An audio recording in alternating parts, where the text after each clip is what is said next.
Bonjour mes frères et sœurs, aujourd'hui c'est le 29 septembre et nous arrivons à la fin du chapitre 13 de l'épître, merveilleuse épître de Paul à l'église de Rome. Et ces méditations sont sur la grâce. Nous allons lire donc Romains chapitre 13 verset 14. Mais revêtez-vous du Seigneur Jésus-Christ et ne vous préoccupez pas de votre nature propre pour satisfaire ses convoitises. Mais revêtez-vous du Seigneur Jésus. Très intéressant. Nous avons vu dimanche que le Seigneur nous sauve par sa grâce, mais nous marchons tous les jours avec lui par la grâce aussi. Nous sommes sauvés par grâce et nous marchons par grâce. Ici, nous trouvons le verbe revêtir, se revêtir.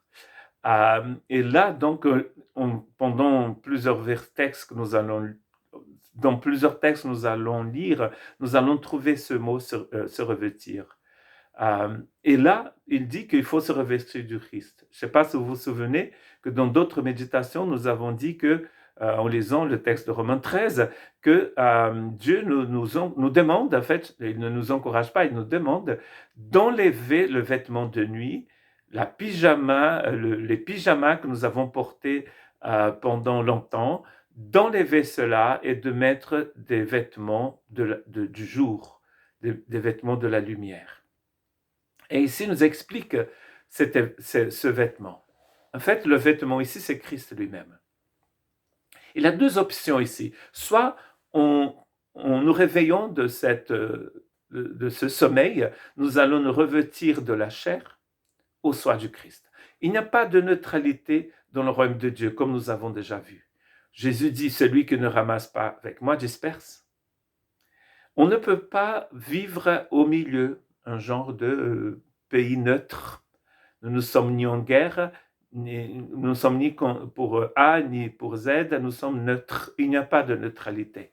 Soit nous sommes dans la lumière ou dans les ténèbres, avec Christ ou sans lui, avec quelqu'un d'autre. Donc ici, il faut se revêtir du Christ et pas de notre nature propre. Tous les jours, bien sûr.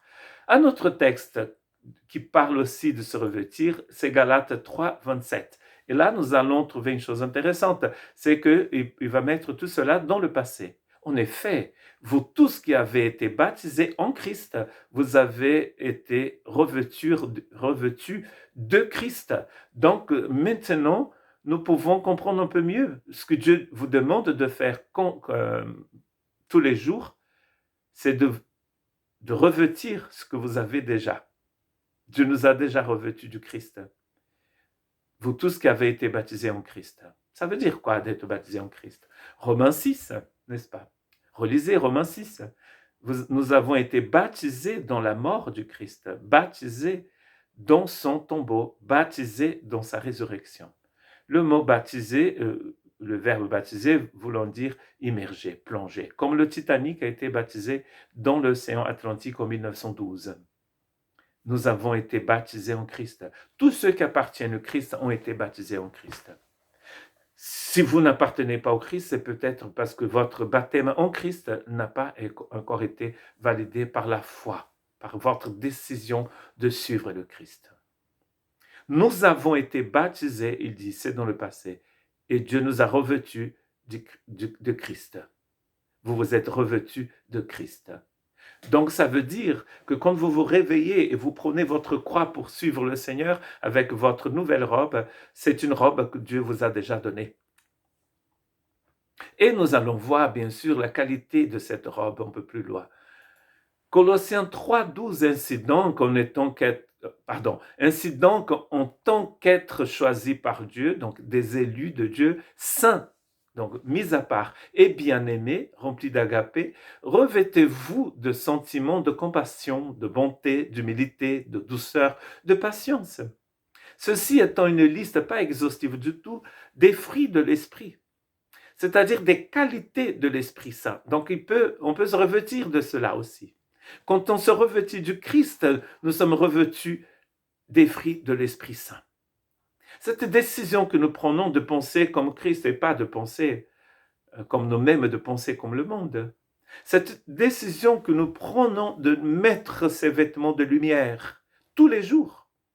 Si quelqu'un veut me suivre, veut venir après moi, dit Jésus, qu'il prenne sa croix, renie soi-même et qu'il me suive. Et c'est quotidien. C'est pas que le 31 décembre, comme on fait souvent dans mon pays d'origine, où les gens vont au bord de l'eau, de l'océan Atlantique, d'un lac, d'une rivière, d'un fleuve, et jettent des fleurs à la reine de la mer, la reine des eaux, et ils disent à partir de demain, le premier jour de l'année, je veux plus faire ça, plus faire ça, plus faire ça. Et 2 jours après, ils font tout ce qu'ils ont dit qu'ils allaient plus faire. C'est pas ça du tout. Vous pouvez vous revêtir tous les jours parce que Dieu vous a déjà revêtu du Christ. Quand le Christ est mort et ressuscité. C'est déjà c'est possible. Tout est accompli, n'est-ce pas? C'est écrit. Tout est accompli. C'est Jésus lui-même qui dit. Regardez la qualité de ce vêtement. Éphésiens 6-11. Revêtez-vous de toutes les armes de Dieu afin de pouvoir tenir ferme contre les manœuvres du diable. Toute la panoplie, c'est écrit. Vous ne pouvez pas partir à la guerre en pyjama. Vous ne pouvez pas partir à la guerre en étant revêtu d'autre chose que de Christ Jésus. Vous voyez que l'arme, les armes de Dieu sont toutes concentrées en une seule personne. Pas Wonder Woman, pas Superman, Spider-Man, Saint machin, Saint truc. Même pas un ange de gardien, un archange. Non, pas du tout. Jésus-Christ le Seigneur, c'est votre vêtement. C'est lui qui le dit, hein? C'est pas moi, c'est écrit. Revêtu Christ dans Romains 13. Mais revêtez-vous du Christ Jésus.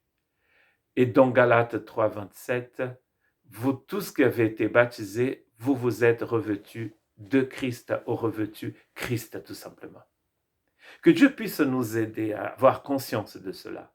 Votre vie est centrée sur la personne de Jésus et Jésus seul. En tout cas, c'est le message de l'Évangile. Que Dieu vous bénisse.